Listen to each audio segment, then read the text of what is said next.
اہل بیت اطہار علیہ السلام کی عظمت پر درود بھیجیں. محمد و آل محمد. اللہم صلی علی محمد و آل محمد وعجل فرجہم. فاتحہ. بسم اللہ الرحمن الرحیم. الحمد للہ رب العالمین الرحمن الرحیم مالک یوم الدین. ایاک نعبد و ایاک نستعین. اهدنا الصراط المستقیم صراط الذین انعمت علیہم غیر المغضوب علیہم ولا الضالین. صلی اللہ. بار دیگر درود بھیجے گا محمد و آل محمد پر. اللہم صلی علی محمد و آل محمد وعجل فرجہم. اعوذ باللہ من الشیطان الرجیم. بسم اللہ الرحمن الرحیم. الحمد للہ رب العالمین والصلاة والسلام علی سید الانبیاء والمرسلین حبیب الہ العالمین ابی القاسم محمد. اللہم صلی علی محمد و آل محمد وعجل فرجہم وعلی آلہ الطیبین الطاہرین سیما بقیت اللہ فی الارضین. قال اللہ تعالی فی کتابہ الکریم. بسم اللہ الرحمن الرحیم. ام حسبت ان اصحاب الکہف والرقیم كانوا من آیاتنا عجبا. درود بھیجے گا محمد و آل محمد پر. اللہم صلی علی محمد و آل محمد وعجل فرجہم. پروردگار عالم کا انتہائی احسان ہے، خدا تعالی کا انتہائی لطف ہے کہ اس نے ہمیں زندگی کی گمراہیوں سے محفوظ رکھا ہے اور بنیادی عقیدے کے اندر، ایمان کے اندر، اس عقیدے اور اس ایمان کے اوپر قرار دیا بحمد اللہ، جس کی عظمت ہر گزرتے ہوئے دن کے ساتھ ظاہر ہو رہی ہے. یہ زمانہ نفس پرستی کا زمانہ ہے، مادہ پرستی کا زمانہ ہے. ہم اور آپ کو اچھی طریقے سے پتہ ہے کہ آج کی سوسائٹی میں ویلیوز چینج ہو رہی ہیں اور بدقسمتی سے انفارچونیٹلی چینج پازیٹیو نہیں ہے. تمام دنیا کے مذاہب کے سامنے، دین کے سامنے یہ مشکل آئی ہوئی ہے. ہر دین اپنے طور پر مشکل میں ہے کہ اپنے ماننے والوں کو کیسے اپنے دین پر باقی رکھے. آپ دیکھ رہے ہیں مختلف ملکوں کے اندر چرچز کی کیا پوزیشن ہے اور کس طریقے سے آہستہ آہستہ تعداد کم ہوتی جا رہی ہے. بحمد اللہ رب العالمین تشیع وہ فکر ہے جو اب اپنی جوانی کو حاصل کر رہی ہے. الحمدللہ رب العالمین اب وہ طاقت ظاہر ہونا شروع ہوئی ہے، اور الحمدللہ رب العالمین پوری دنیا نے دیکھا کہ کس طریقے سے کئی ملین لوگ سید الشہداء کے روضہ مقدس کی طرف بڑھ رہے ہیں، توجہات بڑھ رہی ہیں. اور الحمدللہ اس وقت جب کہ آپ اور ہم عزاداری سید الشہداء کے اندر مشغول ہیں، شاید ہی دنیا کا کوئی کونا ایسا ہو جہاں پر پرچم عزا سربلند نہ ہو، جہاں پر عزاداری نہ کی جاتی ہو.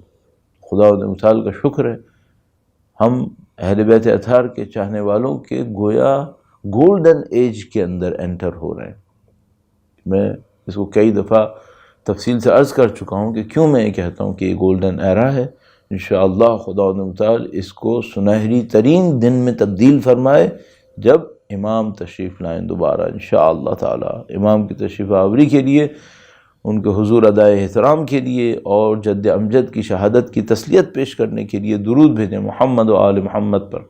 اللہم صلی علی محمد و آل محمد وعجل فرجہم۔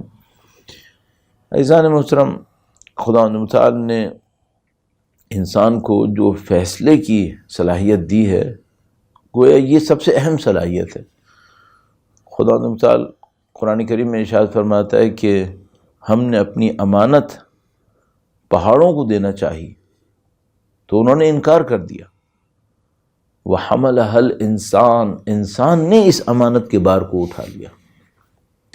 تو انسان نے اس امانت کو اٹھایا، اور کہیں پر خدا متعال خلقت انسان کو بیان فرماتا ہے تو فرماتا ہے وَإِذَا نَفَخْتُ فِيهِ مِن رُوحِي، جب میں نے اس میں اپنی روح سے پھونکا۔ تو خود بخود ہمیں نظر آتا ہے ان آیات کریمہ کی روشنی میں کہ انسان کے اندر کوئی فضیلت خدا متعال نے ڈالی ہے، یا جب انسان کی خلقت کو خدا متعال بیان کر چکا ہوتا ہے تو فرماتا ہے فَتَبَارَكَ اللَّهُ أَحْسَنُ الْخَالِقِينَ، کتنا اچھا کریٹ کرنے والا ہے اللہ۔ کس کی کریشن کے اوپر بتایا؟ جب انسان کو کریٹ کیا۔ تو یہ سب چیزیں مل کر بتا رہی ہیں کہ انسان کی کریشن کے اندر کوئی ڈگنیٹی ہے، اور اس ڈگنیٹی کی ایک نشانی یہ انسان کی فیصلہ کرنے کی طاقت ہے، پاور ٹو میک ڈیسیشنز۔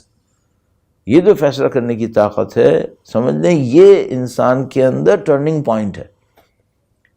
اگر کوئی اپنی زندگی میں صحیح فیصلے کرنے لگے تو سمجھ لیں کہ یہ تو معصوم ہونے کی ایک جھلک ہو گئی۔ معصوم کا تو مقام کچھ اور ہے، رتبہ ہی کچھ اور ہے۔ اگر کوئی عام انسان یہ طاقت حاصل کر لے، یہ خاصیت حاصل کر لے، اس کے اندر یہ کوالٹی آ جائے کہ اس کے ڈیسیشن صحیح ڈیسیشنز ہوں، تو یہ تو سمجھ لیجیے کرٹیکل کام ہے۔ یہ ہو گیا تو پھر تو سب کچھ صحیح ہو گیا۔ اب اس کی مثال کیا ہے؟ اس کی مثال ایسی ہے کہ آپ نے اور میں نے زندگی میں بعض فیصلے کیے ہوتے ہیں، ایک فیصلہ ہوتا ہے، خدا نہ کرے نعوذ باللہ تعالی اگر غلط ہو گیا، سمجھ لیجیے آپ کی لائف گئی، میری زندگی برباد ہو گئی نعوذ باللہ تعالی اگر وہ فیصلہ میں نے غلط کر لیا۔ اور آپ اور میں جب اپنی زندگی کو تھوڑا سا سرچ کریں تو ہمیں وہ ڈیسائسو ٹرننگ پوائنٹس نظر آ جائیں گے۔ مثلا میں اگر اپنی زندگی کو دیکھتا ہوں تو میں 17 ایئرز کے قریب تھا جب میں قم گیا تھا پڑھنے کے لیے، تو میں سمجھتا ہوں یہ میری زندگی کا ٹرننگ پوائنٹ تھا۔ وہ جو فیصلہ میں نے کیا کچھ سال، 17 سال کچھ مہینے کی عمر میں، وہ میری زندگی کا سب سے بڑا فیصلہ بنا۔ الحمدللہ ابھی تک فخر کرتا ہوں اس کے اوپر کہ میں نے کیا۔ اور اگر زندگی میں دوبارہ جاؤں اور کوئی مجھ سے کہے کہ تمہیں ایک دفعہ پھر چانس ملے گا، یہ فیصلہ کرو گے یا کوئی اور کرو گے، پھر دوبارہ یہی کروں گا انشاءاللہ تعالی، البتہ پیچھے جانا ہوگا نہیں، لیکن اگر جانا ہو تو یہی فیصلہ صحیح ہے۔ کیوں؟ مجھے اپنے 36 ایئرز کے ایکسپیرینس سے پتہ چلا کہ یہ فیصلہ صحیح فیصلہ تھا۔ لیکن ہر انسان اور میرے ہر فیصلے اتنے اچھے نہیں ہوئے، اتنے خوش قسمتی کے ساتھ نہیں ہوئے۔ تو کچھ فیصلے غلط بھی ہوتے ہیں۔ جب غلط فیصلے ہوتے ہیں تو کیا ہوتا ہے؟ پھر زندگی برباد ہو جاتی ہے بعض اوقات انسان کی، اور اسی میں کبھی وہ غصے میں آ کر اس نے کوئی کام کر دیا، پتہ چلا کہ 10 آف ایئرز اس کے اوپر اس کو اپنے اندر پرابلم فیس کرنی پڑتی ہے کہ میں نے یہ فیصلے کیوں کیے، غلط فیصلہ کیوں کیا۔ تو ہمیں ایک بات سمجھ میں آتی ہے، بھائی آپ اپنے فیصلوں کے اوپر بہت زیادہ گرپ رکھیں، کنٹرول رکھیں، ریویو کرتے رہیں، یہ فیصلہ میں نے کب کیا تھا۔ اچھا صرف بڑے فیصلوں کو نہیں دیکھیں، چھوٹے فیصلوں کو بھی دیکھیں، ان کو بھی ریویو کرتے رہیں، تاکہ مجھے اور آپ کو خدا متعال غلطیوں سے بچا لے۔ غلطیوں سے بچانے کا مطلب کیا ہے؟ پھر تو زندگی آسان ہے۔ اب دیکھیے کچھ غلطیاں میں آپ کی خدمت میں عرض کرتا ہوں، اور اس سے پہلے کہ بھول جاؤں یہ جملہ عرض کرتا چلوں، نہج البلاغہ میں مولا امیر المومنین سے روایت، درود بھیجے گا محمد و آل محمد پر، اللہم صلی علی محمد و آل محمد۔ مولا فرماتے ہیں کہ اگر کوئی شخص چیریٹی کرے، صدقہ دے، صدقہ کا مطلب کیا ہوتا ہے؟ کوئی بھی نیک کام، اچھا کام جو انسان صدق دل سے کرے۔ صدقہ صاد دال قاف ہا، صدقہ صدق ٹروتھفلنس سے لیا گیا ہے، یعنی کوئی بھی ایسا کام جو انسان اچھی انٹینشن کے ساتھ اللہ کی خاطر کرے، دس از کالڈ صدقہ. تو ہمارے پاس روایت میں ہے کہ کسی بچے کو دیکھ کر مسکراؤ تاکہ بچہ خوش ہو جائے، یہ بھی صدقہ ہے، یہ بھی صدقہ ہے. او مائی لارڈ، ذرا تصور کرنا 1400 سال پہلے اللہ کے نبی ہمیں کیسی قوم بنانا چاہ رہے تھے، کس جگہ پہ لانا چاہ رہے تھے اللہ کے نبی. فرمایا یہ بھی صدقہ ہے، راستے سے پتھر کو ہٹا دینا تاکہ لوگوں کو گزرنے میں پرابلم نہ ہو، یہ بھی صدقہ ہے. اور پیسے دینا بھی صدقہ ہوتا ہے. تو امام نے فرمایا کہ انسان اگر سیکرٹلی کوئی صدقہ کرے، سیکرٹلی نہیں اناؤنس کروا رہا، بہت معذرت کے ساتھ یہ میں جملہ عرض کروں گا، ابھی اس وقت یہ عالم ہے کہ ایک آدمی تھوڑا سا ڈونیشن دیتا ہے اور بلکہ ریگولر فیچر ہے. اب مجھے نہیں معلوم کہ آپ کے سینٹر میں ایسا ہے یا نہیں ہے، لیکن بہت سارے سینٹرز میں ایسا ہے کہ اگر جمعے کی رات ہے، شب جمعہ ہے، تو پیسہ کاؤنٹڈ ہوتا ہے کہ اگر آپ نے اتنے پیسے دیے تو اتنے مرحوم کے نام آپ فاتحہ کے لیے لکھوا سکتے ہیں. میں اس پہ آبجیکشن کرتا ہوں تو بہت سارے سینٹرز اتنے مجھ سے خفا ہوتے ہیں کہ مولانا آپ ہماری انکم ختم کروا رہے ہیں. تو میں ان سے کہتا ہوں بھائی تم لوگ کر کیا رہے ہو، یہ مجھے بالکل سمجھ میں نہیں آتا یہ کام. تو جناب علی امام فرماتے ہیں کہ اگر صدقہ کرو اور سیکرٹلی صدقہ کرو تو خدا تمہاری غلطیوں کو سنبھال لے گا. اللہ اکبر. اگر میں اللہ کی راہ میں سیکرٹلی خاموشی سے کسی کو بتائے بغیر صدقہ کروں اللہ کی راہ میں تو خدا کیا کرے گا؟ میری غلطیوں کو سنبھال لے گا. یا میں غلطیوں سے بچ جاؤں گا، یا اگر میں نے غلط فیصلہ کیا ہے تو خدا اس کو صحیح کروا لے گا. یہ اتنا بڑا بینیفٹ ہے ہمارے لیے جس کی کوئی حد نہیں ہے. اس سے صدقے کی امپورٹنس پتہ چلتی ہے. البتہ وہ صدقہ کو جو چھپا کے کیا جائے، خاموشی سے کیا جائے. درود بھیجیں محمد و آل محمد پر. اللہم صلی علی محمد آل محمد وعجل فرجہم. تو میں نے عرض کیا کہ انسان فیصلوں میں بہت ہوشیاری دکھائے، غلط فیصلہ کرے تو بہت مشکل ہو سکتی ہے.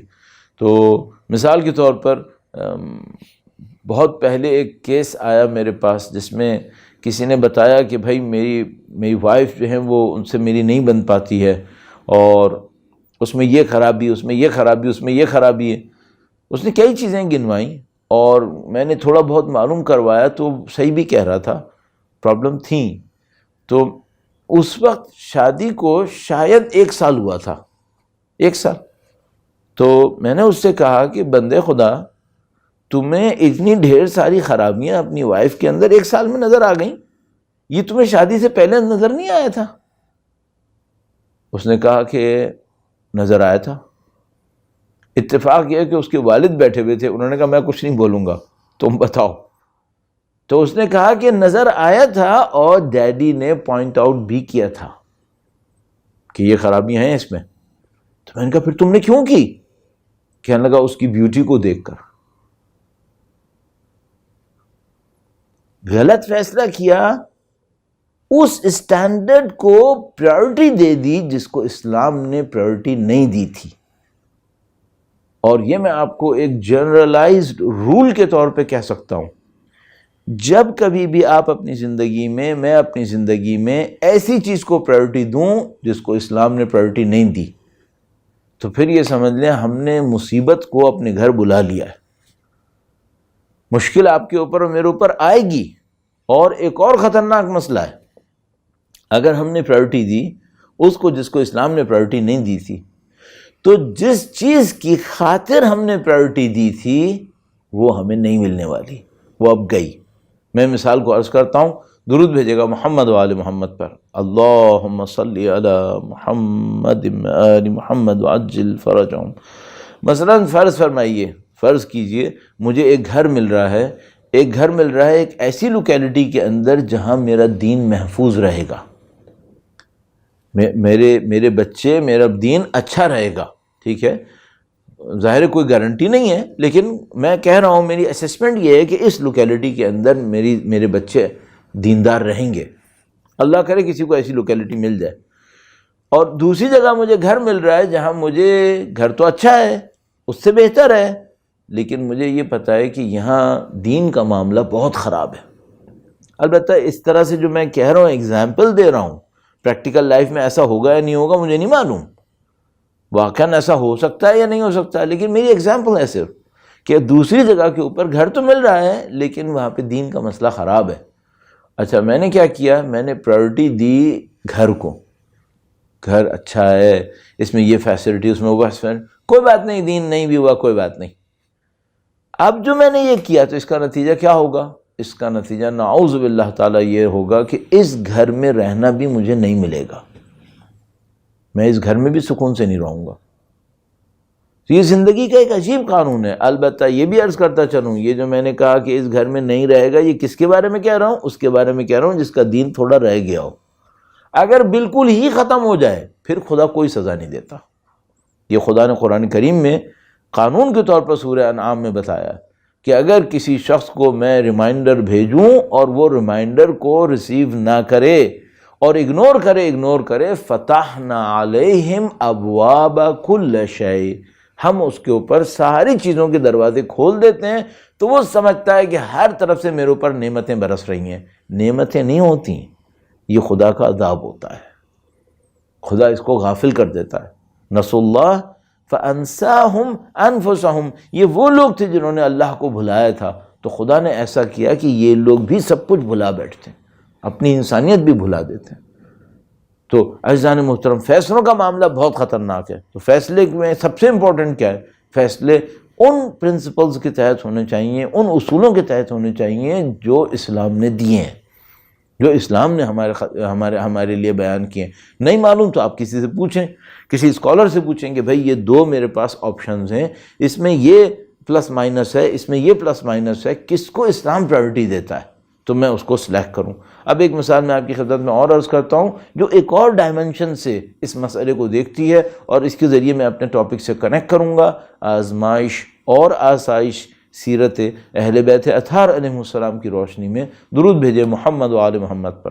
اللہم صلی علی محمد و آل محمد وعجل فرجہم۔ اور یہ جو علیحدہ ٹاپک ڈائمنشن ہے دیکھنے کا، آسپیکٹ ہے، وہ کیا ہے؟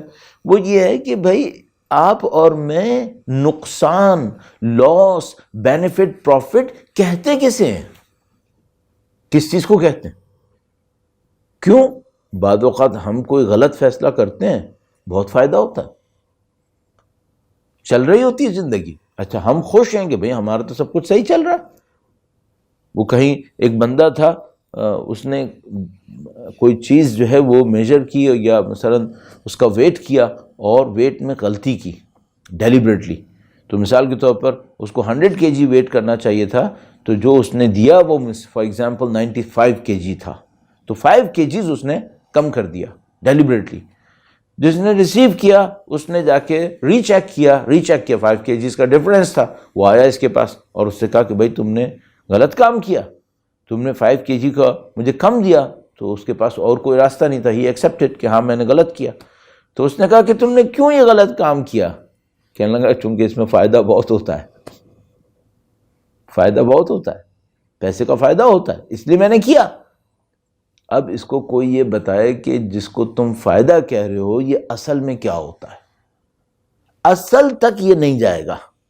مثال عرض کرتا ہوں، بہت اچھی ایک لحاظ سے مثال، روایت ہے ہمارے پاس، درود بھیجے گا محمد و آل محمد پر۔ اللہم صلی علی محمد و آل محمد وعجل فرجہم۔ ایک شخص آتا ہے اور امام معصوم سے کہتا ہے میرے لیے استخارہ کریں۔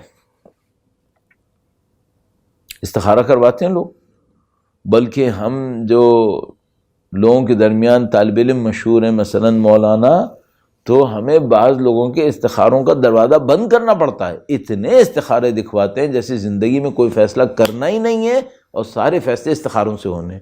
بھائی استخارے کا اپنا ایک ٹاپک ہے، اس کی اپنی ایک جگہ ہے، وہ جگہ کب آتی ہے استخارے کی؟ جب آپ کی عقل فیصلہ نہ کر سکے۔ آپ نے اپنی ٹرائی کی، کیلکولیشن کی، لوگوں سے ایڈوائزز بھی لی اور اپنا انالیسس بھی کیا، لیکن آپ فیصلہ نہیں کر پائے۔ یہ وہ پوائنٹ ہے جہاں استخارہ آتا ہے۔ ابھی ایک انسان صبح کو اٹھے اور کیا میں استخارہ دیکھتا ہوں کہ مجھے کہاں جانا ہے، یہ صحیح نہیں ہے۔ آپ کو اپنی عقل استعمال کرنی چاہیے، اپنے اسکیجول کو دیکھنا چاہیے، جو روٹین اللہ نے ذمہ داریاں آپ کو رکھی ہیں اس کو دیکھنا چاہیے۔ استخارہ وہاں آتا ہے جہاں انسان کی عقل کام نہ کر سکے پوری ایفرٹس کے باوجود۔ تو بندے خدا نے آ کر استخارہ دیکھا، امام سے کہا کہ مولا استخارہ، اور استخارہ تھا ایک ٹریولنگ کے لیے، ایک بزنس ٹریولنگ کے لیے استخارہ تھا۔ اور اس زمانے میں آپ کو پتہ ہے بزنس ٹریولنگ جو ہوتی تھی وہ آپ ایک کاروان لے کے جائیں گے، آپ کے پاس سامان ہوگا اپنا، اور شاید کئی مہینے لگیں گے، آپ واپس آئیں گے، اور جہاں آپ جائیں گے شاید وہاں آپ بیچ پائیں، شاید نہ بیچ سکے تو لاس ہو گیا، اور یہ ساری باتیں۔ استخارہ دیکھا، استخارہ برا آیا، امام نے فرمایا استخارہ اچھا نہیں ہے۔ اب یہ پتہ نہیں کس قسم کا بندہ تھا، ہم مولویوں سے استخارہ دکھوا کر اس کی مخالفت کر لینا یہ تو چلو لوگ کر رہے ہیں، بعض لوگ کر دیتے ہیں۔ یہ کوئی ایسا عجیب انسان تھا کہ اس نے امام معصوم سے استخارہ دکھوایا پھر بھی چلا گیا، جبکہ استخارہ برا آیا تھا، استخارہ برا ہے پھر بھی چلا گیا۔ اب چلا گیا اور سارے راستے ڈرتا رہا کہ اب غلط ہونے والا ہے، اب خراب ہونے والا ہے۔ کوئی چیز خراب نہیں ہوئی، اس کے سامنے کوئی چیز خراب نہیں ہوئی۔ واپس آ گیا، دیکھا کہ میں جتنا پیسہ لے کر گیا تھا، جتنا سامان لے کر گیا تھا سارا بک گیا، اچھے پروفٹ کے اوپر بکا، اور جتنا سامان میں وہاں سے خرید کے لے کے آیا تھا وہ بھی یہاں اچھے پروفٹ کے اوپر بک گیا، وہ بھی اچھا ہو گیا، اور وہاں پر بھی مجھے کوئی خاص مشکل نہیں ہوئی، یہاں پر بھی کوئی خاص مشکل نہیں ہوئی، تو پرفیکٹ اپنی دانش میں۔ پھر امام کے پاس آیا۔ اب اس کے اندر ایک اچھی بات ہے کہ دوبارہ آ گیا امام کے پاس پوچھنے کے لیے، آیا امام کے پاس پوچھنے کے لیے کہ مولا مجھ سے غلطی ہوئی، میں چلا گیا لیکن یہ ہوا، اب مجھے سمجھ میں نہیں آ رہا کہ استخارہ خراب کیوں آیا تھا۔ امام نے فرمایا کہ امام نے تھوڑا سا تأمل کیا اور یعنی اس کو گراؤنڈ دیا کہ اپنی زندگی میں مگن رہ رہا ہے تو رہنا ہے تو جائے۔ تو اس نے کہا کہ نہیں مولا میرے لیے امپورٹنٹ ہے کہ میں اس بات کو آپ سے گائیڈنس میں لوں۔ اب جب اس نے یہ کہا تو امام نے کہا کہ تم جب ٹریولنگ پہ گئے تھے تو ایک جگہ پہ رکے تھے اور وہاں تم نے فجر کی نماز قضا کی تھی؟ اس نے کہا مولا ایسا ہوا تھا، میں ایک جگہ پہ رکا تھا اور وہاں پہ میں نے فجر کی نماز قضا کی تھی۔ امام نے فرمایا کہ کیا تم یہ سمجھتے ہو کہ ایک نماز قضا کرنے کا نقصان اس فائدے سے کم ہے؟ اس سے کم ہے کیا؟ یہ عجیب بات ہے، ہم لوگ اس طرح نہیں دیکھتے، امام معصوم ایسے دیکھتے ہیں، فرماتے ہیں ایک نماز قضا کرنے کا نقصان اس سے کہیں زیادہ ہے جو تم نے کمایا۔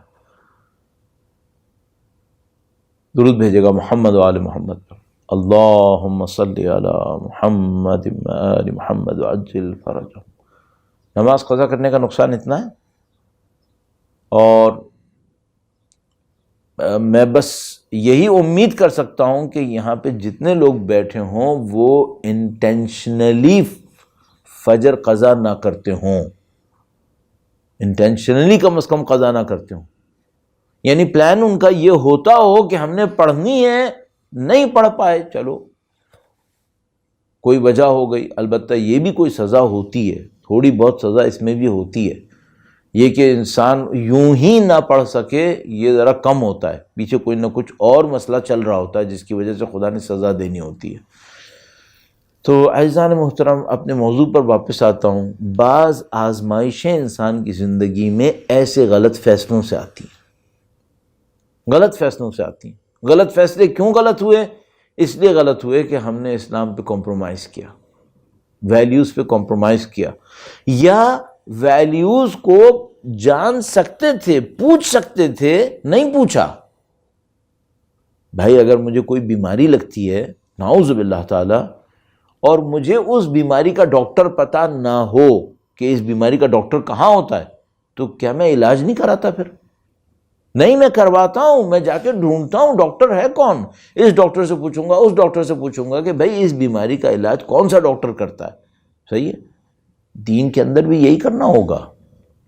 آپ کو دین کی کوئی مشکل پیش آئی ہے اور آپ کہہ رہے ہیں مجھے نہیں معلوم تھا لہذا میں نے چھوڑ دیا. کیوں چھوڑ دیا؟ معلوم کرو. اگر دنیا خطرے میں ہوتی تو کیا کرتے؟ چھوڑ دیتے کیا؟ معلوم کرتے نا. اسی طریقے سے اس معاملے میں بھی کرو. اور یہی معاملہ میں اور تھوڑا سا آگے بڑھاؤں گا. ہماری غلطیاں بعض اوقات بڑی عجیب غلطیاں ہیں. مثال کے طور پر میرے پاس کچھ ریسورسز ہوں اور ان ریسورسز کا بہت اچھا یوٹیلائزیشن کسی اور انسان کی زندگی میں آسانی لا کر کیا جا سکے، میں نے نہیں کیا تو اس کے بعد پھر مجھے کچھ چیزیں اٹھانی پڑیں گی، کچھ سختیاں مجھے بھی اٹھانی پڑیں گی. اب کوئی مجھ سے کہے مولانا وہ کیسے پتہ چلتا ہے کہ ریسورسز ہیں جو ایکسٹرا ہیں اور مجھے دے دینا چاہیے تھا؟ تو وہ میں آپ کے اپنے اوپر چھوڑ دوں گا. اگر ایک انسان یہ کہنا کہ میں اپنی ساری زندگی کی ساری ضرورتوں کو پہلے سیکیور کروں گا پھر دوں گا، تو میں تو سمجھتا ہوں پھر بل گیٹس کی دولت بھی اس کے لیے کم پڑے گی. کیوں؟ کوئی نہ کوئی ضرورت سوچتا رہے گا، یہ بھی شاید آ سکتی ہے، یہ بھی شاید آ سکتی ہے، شاید مجھے مارس پہ جانا پڑے تو میں اس کا ٹکٹ بھی پہلے رکھ لیتا ہوں. تو کبھی ختم نہیں ہوں گی بھائی ضرورتیں اس طرح. تو کچھ نہ کچھ انسان کو بریک لگانی ہوتی ہے، جس کے بعد یہ سوچنا ہوتا ہے بھائی یہ پیسہ ہے، اس پیسے سے میں اگر اپنے پاس رکھوں گا تو یہ ہوگا، اس سے میں زندگی میں کسی کی آسانی لا سکتا ہوں. صحیح فیصلوں میں سے ایک فیصلہ یہ ہوتا ہے کہ بھائی کچھ دوسروں کے لیے بھی کرو، اور دکھاوے کے لیے نہیں کرو، احسان جمانے کے لیے نہیں کرو، اپنے نام کی اناؤنسمنٹ کے لیے نہیں کرو، وہ تختیاں وختیاں لگانے کے لیے نہیں کرو، اللہ کی خاطر کرو. یہ جو آپ کا فیصلہ ہوگا یہ پتہ نہیں کتنی سختیوں کو خود سے ہی ٹال دے گا، پتہ نہیں کتنی سختیوں کو ٹال دے گا. ہمارے پاس موجود ہیں روایات، دسیوں روایات موجود ہیں اس مطلب کے اوپر کہ صدقہ یہ کرتا ہے، صدقہ یہ کرتا ہے. تو غلطیاں ہماری بعض اوقات اس وجہ سے ہوتی ہیں اور ان غلطیوں کے نتیجے میں ہمیں سزا اٹھانی پڑتی ہے. مثال میں نے آپ کی خدمت میں عرض کر دی. اب اس کے مقابلے میں کیا ہونا چاہیے؟ اس کے مقابلے میں یہ ہونا چاہیے کہ انسان صحیح فیصلوں کی طرف جائے. اگر صحیح فیصلے کرنا شروع کر دے تو خدا اس کے لیے بعض اوقات دروازے کھولتا ہے ایک اور بہت بڑی اچیومنٹ کے لیے. ایک واقعہ میرے ذہن میں آ رہا ہے اور یہ واقعہ مجھے آپ کی خدمت میں عرض کرنا ہے. درود بھیجے گا محمد و آل محمد پر. اللہم صلی علی محمد و آل محمد وعجل فرجہم. میں نے کچھ وقت پہلے شاید آپ کی خدمت میں عرض کیا کہ دیکھیے خداوند متعال کا نظام تو اتنا اچھا ہے کہ آپ اپنی چھوٹی چھوٹی چیزوں کو آخرت کی بڑی نعمتوں میں تبدیل کر سکتے ہیں. یہ ٹرانسفارمیشن آپ کے ہاتھ میں ہے. آپ اپنی زندگی کی چھوٹی سی چیز کو بڑی چیز بنا سکتے ہیں اور اس سے بڑی اچیومنٹ کر سکتے ہیں. تو اسی دنیا سے آخرت بنتی ہے. اسی دنیا کی ایک مسکرا کر کسی مظلوم کو دیکھنے سے کہ جس سے اس کی ہمت بن جائے آخرت بن جاتی ہے بعض اوقات. یہ واقعہ ایک کتاب لکھی گئی تھی، بہت سارے واقعات تھے اس میں. میرا خیال میں پند تاریخ نام تھا اس کتاب کا. کئی والیومز پہ تھی، اردو میں بھی میرے خیال میں ٹرانسلیٹ ہوئی ہے، انگلش کا میرے ذہن میں نہیں ہے. تو اس کتاب میں یہ واقعہ لکھا تھا آیت اللہ العظمیٰ مرحوم آیت اللہ مرعشی کا. مرعشی نجفی، آپ جانتے ہیں جو لوگ قم گئے ہوں اور انہوں نے تھوڑا بہت سرچ کیا ہو تو ان کو پتہ ہوگا کہ آیت اللہ العظمیٰ مرعشی نجفی کی ایک لائبریری ہے قم کے اندر، بہت بڑی لائبریری. وہیں پر وہ دفن بھی ہوئے ہوئے ہیں. اور آیت اللہ مرحوم وہ تھے جو دسیوں سال تک بی بی کے روضے میں فجر کی نماز، تمام تینوں نمازیں پڑھاتے تھے. تو بہت ان کا مقام، بڑی خدمات ہیں ان کی اس جگہ کے لیے. اور اہل بیت اطہار علیہ السلام کی نظر لطف بھی ان کے اوپر بہت تھی ماشاءاللہ. تو آیت اللہ مرعشی نجفی کا یہ واقعہ ہے اس زمانے کا جب ایران میں ابھی ریولوشن نہیں آیا تھا. تو اس ریولوشن سے جو پہلے کا ٹائم تھا وہ حوزہ علمیہ کے لیے بہت سخت ٹائم تھا. بعد میں بھی کوئی بہت اچھا نہیں تھا. میں خود قوم مقدسہ کے اندر 96 تک تھا اور 1984 میں گیا تھا. تو مجھے اچھی طرح یاد ہے کہ بھائی وہ زمانہ کیسا زمانہ تھا. تو وہ قطعاً کوئی بہت آسان زمانہ نہیں تھا. آپ آج کے تو قوم سے کوئی کمپیریزن ہے ہی نہیں بہرحال. تو وہ جو انقلاب سے پہلے کا قوم تھا وہ تو بہت ہی سخت جگہ تھی اور فائنینشیل ریسورسز بہت ہی لیمیٹڈ تھیں. چونکہ شاہ کا زمانہ تھا، اگر کوئی بہت زیادہ آیت اللہوں کے آس پاس جاتا تھا تو ویسے ہی وہ پن ہو جاتا تھا اور اس کو فلیگ کر دیا جاتا تھا اور یہ تھا وہ تھا. تو بہت سختیاں تھیں، طالب علم بہت سختیوں میں رہتے تھے. ایسے ہی میں پوائنٹ آؤٹ کر دوں اس کو کہ طالب علموں کو منتھلی اسکالرشپ بہت بعد میں ملنا شروع ہوا ہے، اور جو ملتا تھا وہ یہ تھا کہ رات کو طالب علموں کو فیضیہ جیسے مدرسے کے اندر رات کو کھانے کے لیے ایک روٹی مل جائے گی اور تھوڑا سا آئل مل جائے گا اس کے لیمپ کو جلانے کے لیے. پرانے زمانے کی بات کر رہا ہوں، جب لائٹ وغیرہ نہیں ہوتی تھی تو آئل ملتا تھا لیمپ کو جلانے کے لیے، اور روٹی مل جاتی تھی رات کو کھانے کے لیے. ایسی زندگی ہوتی تھی. اس عالم میں آیت اللہ العظمیٰ مرعشی نجفی کو قوم کے اندر کچھ خرچے کرنے تھے طالب علموں کے لیے، اور بہت پریشان ہوئے کہ کہیں سے بھی وہ خرچہ پورا نہیں ہو رہا تھا، خرچہ پورا نہیں ہو کے دے رہا تھا. بہت پریشان ہوئے کہ کیا کریں. تو آیت اللہ جو گزرتے تھے جس گلی میں سے، آپ کے لیے شاید یہ ایک بڑی عجیب سی بات ہو کہ مثلا مرجع تقلید گلی میں سے گزرتے تھے اور کسی دکاندار کو دیکھ کے سلام کرتے تھے یا وہ سلام کرتا تھا.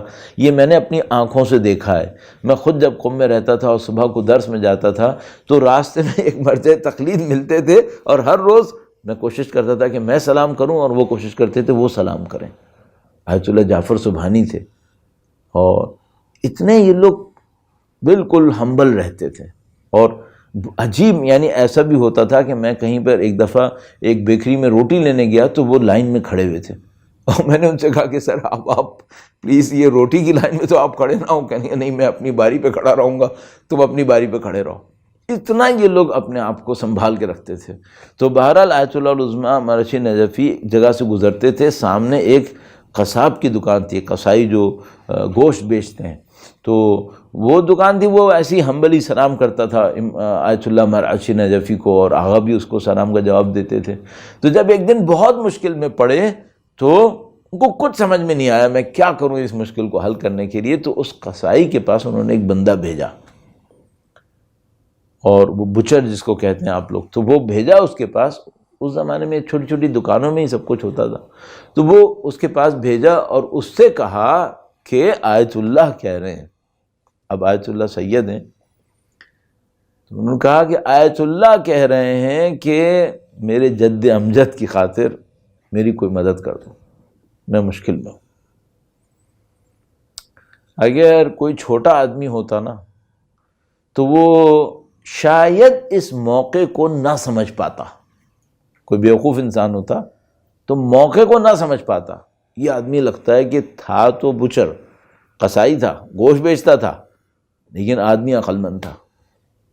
اس نے دیکھا کہ آیت اللہ ہیں، حرم کے خادم ہیں، اتنے بڑے عالم ہیں، اور اپنے جد امجد کا واسطہ دیا ہے.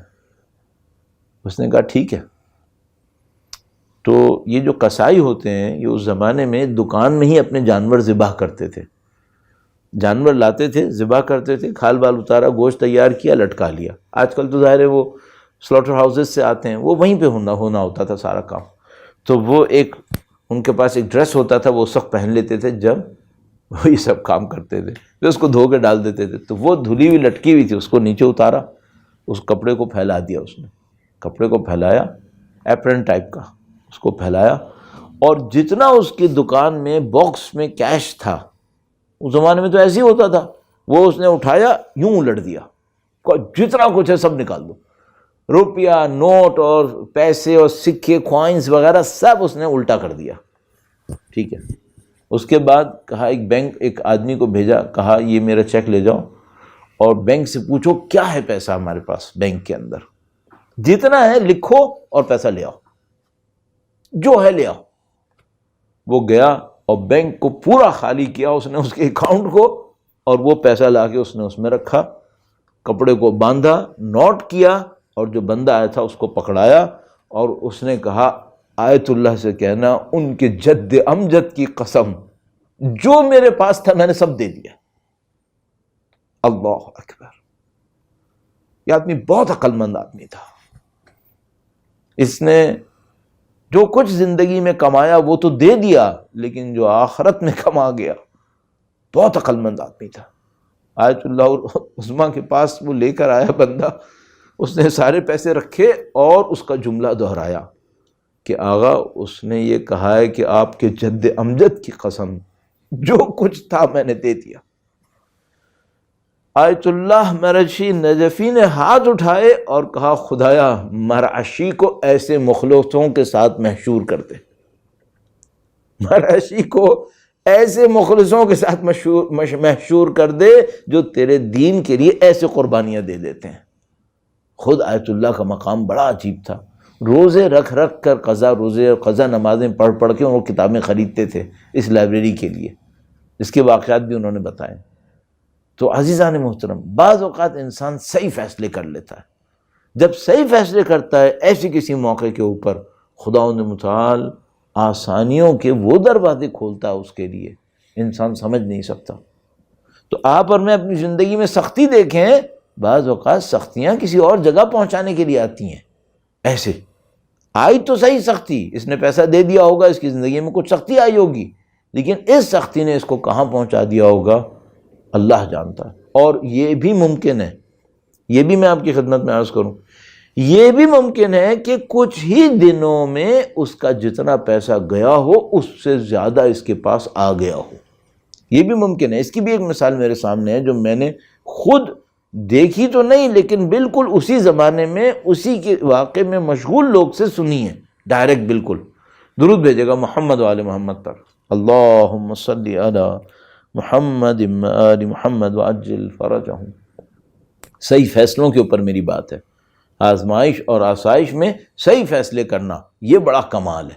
تو عرض ہوا کہ وہ بندہ خدا تھا ایک ہمارے شہر میں کراچی میں ہی، اور وہ یہاں پہ بتاتا تھا مجھے کہ وہ ایک کام کرتا تھا جو لاٹری ٹائپ کا کام تھا، یعنی اگر ساری چیزوں کو میں کاٹ دوں تو ایکچولی وہ گیمبلنگ تھی، لیکن ذرا ایک ٹرن کر کر کے اس طرح گھما پھرا کے تاکہ لوگوں کو سمجھ میں نہ آئے کہ ایک گیمبلنگ ہے، لیکن ایکچولی گیمبلنگ تھی۔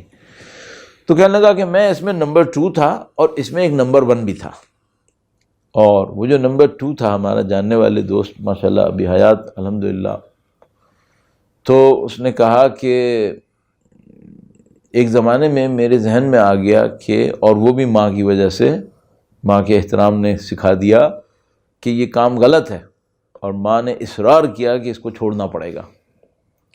اب چونکہ وہ بندہ ابھی ہے اور کبھی ہماری مجلس سن سکتا ہے، تو میں ذرا احتیاط سے عرض کر رہا ہوں تاکہ اس کی آئیڈینٹی نہ ایسا ہو کہ سامنے آ جائے۔ تو اس نے کہا کہ ماں نے بہرحال بہت زیادہ اصرار کیا، ماں ان کی فوت ہو گئی، خدا ان کو انشاءاللہ جنت نصیب فرمائے، اہل بیت کی شفاعت نصیب فرمائے انشاءاللہ تعالی۔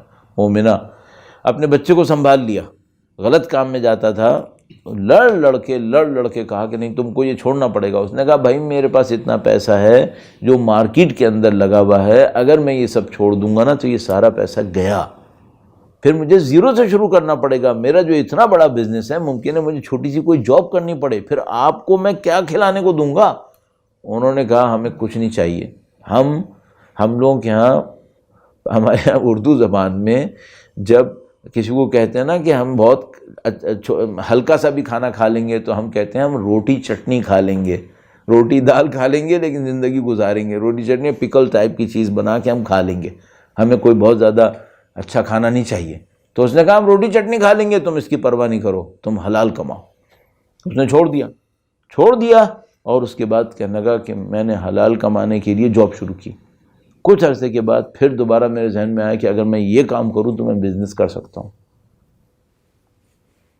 اس نے خود مجھے بتایا، کہنے لگا مولانا جتنا میں حرام سے کما رہا تھا نا وہ تو میں نے چھوڑ دیا، اللہ نے 2 سال کے اندر مجھے ایسی جگہ پہ کھڑا کر دیا کہ وہی میں حلال سے کمانے لگا، کہنے لگا 2 سال کی سختی آئی، باقی سب ختم، پھر دوبارہ وہی ہو گیا۔ اچھا وہ جو نمبر 1 تھا، کہنے لگا میں اس نمبر 1 کے پاس جا کر کہتا تھا دیکھ چھوڑ دے اس کو، میں نے چھوڑا دیکھ صحیح ہو گیا، تو وہ کہتا تھا نہیں میرا اتنا پیسہ لگا ہے، تیرا پیسہ کم تھا، میرا زیادہ ہے، یہ ہے وہ ہے۔ کچھ عرصے کے اندر پیرالائز ہوا، اور اس کے بعد میں بس مختصر کروں وقت ختم ہو رہا ہے، پیرالائز ہوا، اور ایک وقت ایسا آیا کہ جب یہ ملنے گیا اس سے تو وہ رو رہا تھا۔ اس نے کہا بھائی تم کیوں رو رہے ہو، تمہاری بیماری صحیح ہو جائے گی۔ کہنے لگا نہیں بیماری پہ نہیں رو رہا، میری وائف مجھے ابھی تھپڑ مار کے گئی ہے، پتہ نہیں وائف کا بتایا تھا یا بیٹے کا بتایا تھا، میرے ذہن سے نکل رہا ہے کہ مجھے تھپڑ مار کے گئے۔ تو اس نے کہا کیوں؟ کہنے لگا کہ اس بات پہ ناراض ہو گئے کہ یہ پراپرٹی ہمارے نام کیوں نہیں کروائی، بعد میں وہ بھی کروا لی، اور وہ بیچارہ اکیلا ایسے ہی ایک اپارٹمنٹ کے اندر مر گیا. وہ پوری بلڈنگ کا مالک تھا ایک زمانے میں، اس کے اندر ایک اپارٹمنٹ کے اندر ایسے ہی مر گیا اکیلا. تو کہنے لگا کہ میں نے اس سے کہا کہ دیکھ اس نے تو غلط کیا، لیکن غلط اس کمائی کی وجہ سے کیا جو ہم نے کھلائی تھی ان کو. یہ حرام کی جو کمائی تھی یہ اچھا اثر نہیں دیتی. تو عزیزان محترم، یہ جو سختیاں ہوتی ہیں اور یہ جو آسانیاں ہوتی ہیں یہ بعض اوقات ہمارے فیصلوں سے آتی ہیں. آپ اور میں اپنے فیصلوں کو دیکھیں کہ بھائی وہ فیصلے کیا فیصلے تھے، اس کے بعد ہمیں پتہ چلے گا کہ یہ جو سختی آئی ہے کیا سختی آئی ہے. ہاں میں نے عرض کیا کہ بعض اوقات تو فیصلوں سے آتی ہے، بعض اوقات خدا امتحان لیتا ہے اور اس امتحان کے نتیجے میں کہیں سے کہیں پہنچا دیتا ہے. یہ سب چیزیں ہوتی ہیں زندگی کے اندر. لیکن جو بہت امپورٹنٹ آج کی مجلس کا مین پوائنٹ ہے وہ یہ کہ بھائی جو آپ فیصلے کر رہے ہیں ان فیصلوں کو ذرا ریویو کریں اور اسلامک کلچر کے اوپر کمپرومائز نہ کریں. جو اسلام نے اسٹینڈرڈز دیے ہیں ان کے اوپر آپ کمپرومائز نہ کریں. اب انشاءاللہ اس کو میں اگلے مجلس میں کل انشاءاللہ کوشش کروں گا اور الیبوریٹ کروں کہ صحیح فیصلے کرنے کے لیے طریقہ کار کیا ہونا چاہیے، کیا انسان طریقہ اختیار کرے کہ فیصلے صحیح فیصلوں تک پہنچ جائے. انشاءاللہ تعالی اس کو آپ کی خدمت میں عرض کروں گا انشاءاللہ. اور کچھ پوائنٹس اور ذہن میں ہیں. درود بھیجیں محمد و آل محمد پر. اللہم صلی علی محمد و آل محمد وعجل فرجہم. عزیزان محترم، یہ جو ہم الحمدللہ رب العالمین عزاداری سید الشہداء تک پہنچے ہیں کہ خدا متعال نے ہمیں سید الشہداء کا عزادار رکھا ہے، مجھے پورا یقین ہے کہ اس میں صرف ہمارے صحیح فیصلے شامل نہیں ہیں، ہمارے اجداد نے بھی کوئی صحیح فیصلے کیے ہوں گے، اس کا بھی کوئی اثر ہوگا. میں اپنے خاندان کے اندر دیکھتا ہوں تو اپنے بزرگوں میں کچھ دیکھتا ہوں کہ ہاں ان کی شخصیت کے اثر میں کچھ صحیح فیصلے ہماری نسلوں میں آئے ہوں گے، اور یہ ہمیشہ ایسا ہی ہے. خدا متعال اس کو قرآن کریم میں بیان کرتا ہے کہ چونکہ باپ صالح تھا خدا نے یہ کام اولاد کے ساتھ کروایا. صحیح فیصلے آتے ہیں آگے تک. اور دیکھ لیجئے یہ جو واقعہ کربلا ہے اس کے اندر کچھ لوگوں نے صحیح فیصلے کیے، قیامت تک کے لیے اپنے آپ کو عظیم الشان بنا دیا. ہر قوم اس وقت آرزو کر رہی ہے، جس نے بھی اس واقعے کو دیکھ لیا آرزو کر رہی ہے کاش ہمارا بھی کوئی بندہ یہاں پر ہوتا، ہم بھی ہوتے یہاں پہ، اس فضیلت کو حاصل کر لیتے. اور اہل بیت اطہار علیہ السلام نے ہمیں روایتوں میں یہی سکھایا، یا لیتنی کنت معکم فافوز معکم فوزا عظیما، اے کاش میں آپ کے ساتھ ہوتا اور اس فوز عظیم کو حاصل کر لیتا. فوز عظیم کیا تھا؟ جسم کے اوپر شمشیریں چلیں، خون بہے، پیاسے رہیں، دشمن کی طاقت کے سامنے ظاہری طور پر آپ کمزور رہ جائیں، ساری سختیاں برداشت کریں. یہ کیا ہے؟ فوز عظیم. فوز عظیم کیوں؟ آپ نے دین کی خاطر کیا ہے، اللہ کی خاطر کیا ہے، امام حسین کی خاطر کیا، اور ایک جملے میں فاطمہ اور اولاد فاطمہ کے لیے کیا، ان کے احترام میں کیا. خدا انشاءاللہ آپ کی عزاداریوں کو قبول فرمائے، انشاءاللہ خلوص اور پاکیزگی میں اضافہ فرمائے. انشاءاللہ ان آنسوؤں کے صدقے میں، اس غم کے صدقے میں جو آپ کے دل میں سید الشہداء کی محبت کے لیے آئے، خدا متعال بی بی سیدہ کی شفاعت نصیب فرمائے انشاءاللہ. امام پر غم کے پہاڑ ٹوٹے تھے. امیر المومنین اور اولاد امیر المومنین نے غم کے وہ پہلو برداشت کیے جو طاقت بشری سے باہر تھے، طاقت بشری سے باہر تھے. اور ہمیشہ اس بات کو ذہن میں رکھنا ہوگا، یہاں 72 لاشیں نہیں تھے، یہاں جگر کے ٹکڑے تھے جو امام حسین کے پھیلے ہوئے تھے۔ ایک مصائب کا وہ پہلو ہے جب بیان کیا جاتا ہے کہ امام حسن مجتبیٰ کو جب زہر دیا تو امام کی جگر کے ٹکڑے اس طشت کے اندر آ گئے جو امام کے سامنے رکھا تھا۔ کل امام حسین نے وہ منظر دیکھا تھا جب اپنے بھائی کے جگر کے ٹکڑوں کو یوں بکھرے دیکھا تھا، اور آج کربلا میں ایک اور منظر دیکھا ہے جب اپنے بھائی کے لخت جگر کو، اپنے بھائی کے یتیم بچے کو اپنی آنکھوں کے سامنے دیکھ رہے ہیں۔ امام تشریف فرما ہیں اور حضرت قاسم بار بار تشریف لا رہے ہیں، اے چچا مجھے جانے کی اجازت دیجیے۔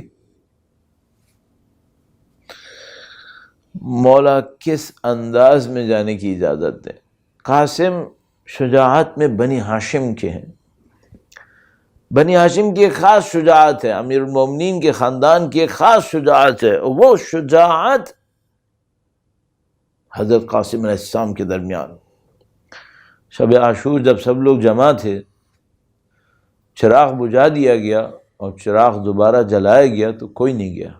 سید الشہداء نے عرفا بیان کرتے ہیں اس موقع کے اوپر تمام مجاہدوں کو ایک خاص نورانیت سے نواز دیا۔ بیان کرنے والے بیان کرتے ہیں کہ اس نورانیت کے نتیجے میں ہر مجاہد کو پتا تھا میری شہادت کیسے ہوگی، جب میں شہید ہوں گا تو میرا مقام کیا ہوگا، اور اس کی وجہ سے کسی کے دل پر کوئی اضطراب نہیں آیا، کسی کے دل پہ کوئی پریشانی نہیں آئی، بلکہ بعض تو یہاں تک بیان کرتے ہیں کہ شاید عاشور کے دن جو زخم بھی لگ رہے تھے تو اس کو بھی کوئی احساس نہیں کر رہا تھا۔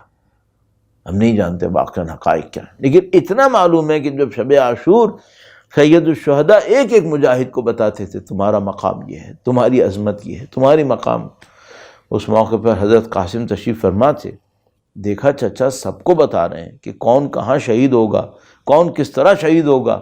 ایک موقع کے اوپر جب دیکھا کہ میرا نام نہیں آ رہا تو چچا کے پاس گئے اور کہا چچا جان یہ بتائیے میں کیسے شہید ہوں گا۔ لڑکپن میں کوئی بچہ ہو اور اتنی بےتابی سے شہادت کی باتیں کر رہا ہو، مرنے کی باتیں کر رہا ہو، گویا امام حسین کا بھی دل بھر گیا۔ اور سید الشہداء نے قاسم کو دیکھا اور اتنا ان کے اندر بے چینی دیکھی شہادت کے لیے، تو ایک جملہ ارشاد فرمایا، کہا قاسم آپ شہید ہو جائیں گے، اور آپ نہیں شیرخوار علی اصغر بھی شہید ہو جائے گا۔ ننھا علی اصغر بھی شہید ہو جائے گا۔ جیسے ہی قاسم نے یہ سنا کہ علی اصغر شہید ہوں گے، اپنی شہادت کو بھول گئے اور فوراً امام حسین سے کہا کہ امو کیا دشمن ہمارے خیموں تک بھی آ جائیں گے؟ اب قاسم شہادتوں کو بھول گئے، اب اپنی پھوپھی کے پردے کو سوچ رہے ہیں، اپنی ماں کے پردے کو سوچ رہے ہیں کہ کیا دشمن ہمارے خیموں تک پہنچ جائیں گے۔ اب سید الشہداء گویا بچے کے دل کو سنبھالنا چاہتے ہیں یا اس منظر کو کسی اور انداز میں بیان کرنا چاہتے ہیں، تو فرمایا علی اصغر کو لے کر میں خود جاؤں گا دشمن کے سامنے۔ گویا قاسم کو مطمئن کر دیا، قاسم مطمئن ہو گئے۔ بس میں اور کچھ نہ عرض کروں اس سلسلے میں۔ قاسم آئے عاشور کے دن بار بار امام حسین کے سامنے آتے تھے کہ چچا اب مجھے جانے کی اجازت دیجیے، اور چچا کیسے اجازت دے، قاسم یتیم بھی ہیں، امام حسن کی اولاد ہیں۔ بار بار امام حسن کا چہرہ گویا سامنے آتا تھا۔ ایک موقع آیا کہ بصد اصرار اجازت دے دی، اور جب اجازت دی تو ایک عجیب کام کیا امام حسین نے۔ دوسروں کو کہتے تھے کہ جاؤ الوداع کر کر آؤ، جاؤ تیار ہو کر آؤ۔ جب قاسم کو کہا، اجازت دی، تو کہا قاسم کو میں خود اپنے ہاتھ سے تیار کروں گا۔ ابھی تو نہیں معلوم یہ امام حسین نے کیوں انجام دیا، قاسم سے بے پناہ محبت کی وجہ سے کیا۔ اور جب قاسم کو تیار کرنے لگے تو سر کے اوپر کوئی لوہے کی ٹوپی نہیں آتی تھی جو اس زمانے میں جنگ میں پروٹیکشن کے لیے پہنتے تھے، تو امام نے خود قاسم کا امامہ بنایا، اور روایت بیان کرتی ہے کہ امامے کے دو کونوں کو ایسے لٹکایا جیسے جوانوں کو شادی کے لیے تیار کرتے وقت لٹکایا جاتا ہے۔ گویا قاسم سے کہہ رہے ہوں کہ بیٹا یہی جہاد ہے اور یہی تمہاری اگلی زندگی کی خوشیاں ہیں۔ قاسم خوش تیار، اور جب جانے لگے تو امام نے گویا نزدیک بلایا اور قاسم کا گریبان پھاڑ دیا، گریبان چاک کر دیا۔ قاسم نے پوچھا چچا یہ آپ نے کیوں کیا؟ کہا بیٹا یہ جو چاک گریبان ہوتا ہے یہ یتیمی کی نشانی ہوتا ہے، شاید ان لعینوں کو تم پر رحم آئے کہ یہ یتیم بچہ ہے، اس کو اس طریقے سے ظلم کا نشانہ نہ بنائے۔ لیکن وہ ظالم اشقیاء امام حسن کے اس یتیم کو مارنے کے لیے تیار کھڑے تھے۔ ایک لعین کہتا ہے کہ امام حسین کے خیمے سے ایک 14ویں کا چاند برآمد ہوا، اتنا چھوٹا بچہ تھا، اس کی عمر اتنی کم تھی کہ اس کے سر کے اوپر کوئی مناسب پروٹیکشن نہیں تھا، اور اس کے جوتے کا تسمہ بھی کھلا ہوا تھا، اور کہتا ہے کہ میں نے کہا کہ میں اس کو ماروں گا، تو دوسرے نے کہا کہ نہ مار، یہ خود بیچارہ اتنا مظلوم ہے، اس کو کتنی دیر لگے گی یہاں پر۔ اور وہ بس بیچارے قاسم روانہ ہوئے، جو جوہر دکھا سکتے تھے وہ بہادری دکھائی، جس طریقے سے کر سکتے تھے کیا۔ بس ایک موقع آیا جب چچا کو ندا دی، جب زمین پر گرے اور چچا کو بلایا۔ عزیزو جب امام حسین نے سنا تو ایک راوی نے عجیب روایت لکھی ہے، جہاں تک مجھے یاد آتا ہے راوی کہتا ہے حسین ایسے لپ کے کوئی جیسے شہاب عقاب لپٹتا ہے اپنے شکار کی طرف، سید الشہداء قاسم کو بچانے کے لیے تیزی سے بڑھے۔ اب جو قاسم کو بچانے کے لیے بڑھے تو دشمن کا لشکر پیچھے مڑا، اور عزیزو بس کچھ نہیں کہوں تو ایک جملہ بولوں، قاسم پکارتے رہے چچا مدد کو آئیے، اور چچا کوشش کرتے رہے کہ کسی طرح قاسم تک پہنچ جاؤں اور اس کو زمین سے اٹھاؤں۔ اور بس جب سید الشہداء قاسم کے برابر میں پہنچے تو سید الشہداء نے ایک جملہ فرمایا، کہا بیٹا کتنا سخت ہے، تو اپنے چچا کو پکارے اور چچا نہ آ سکے، اور جب چچا پہنچے تو تو مدد کے قابل نہ رہے۔ گویا قاسم کا لاشا پامال ہوا، اور امام حسن مجتبی کا یتیم سید الشہداء کی آنکھوں کے سامنے دنیا سے رخصت ہوا۔ سید الشہداء ایک دفعہ بھائی کے جگر کے ٹکڑے دیکھ چکے تھے، آج قاسم کو اس ٹکڑے ٹکڑے ہوتے دیکھ لیے۔ الا لعنۃ اللہ علی القوم الظالمین وَسَيَعْلَمُ الَّذِينَ ظَلَمُوا أَيَّ مُنْقَلَبٍ يَنْقَلِبُونَ۔ پروردگارہ تجھے واسطہ نبی اولاد نبی کا، تجھے امام حسین کی اس محزون مغموم دل کا واسطہ ہے۔ پاک پروردگار ہمارے قلوب کو اہل بیت کی نورانیت سے منور فرما، ہمیں اور ہمارے مرحومین کے تمام گناہان صغیرہ و کبیرہ کی مغفرت فرما، اہل بیت اطہار کی حمایت، ان کی نصرت، ان کی شفاعتیں، ان کی شفقتیں نصیب فرما۔ اے پاک پروردگار وقت کے امام کے ظہور کا دن دیکھنا نصیب فرما، ہمیں اور مرحومین کو ان کی نصرت کی سعادت نصیب فرما، اس نصرت کی راہ میں شہادت نصیب فرما۔ ربنا تقبل منا انک انت السمیع العلیم وتب علینا انک انت التواب الرحیم بجاہ محمد وعطرتہ الطاہرین۔ اللہم صلی علی محمد وآل محمد وعجل فرجہم۔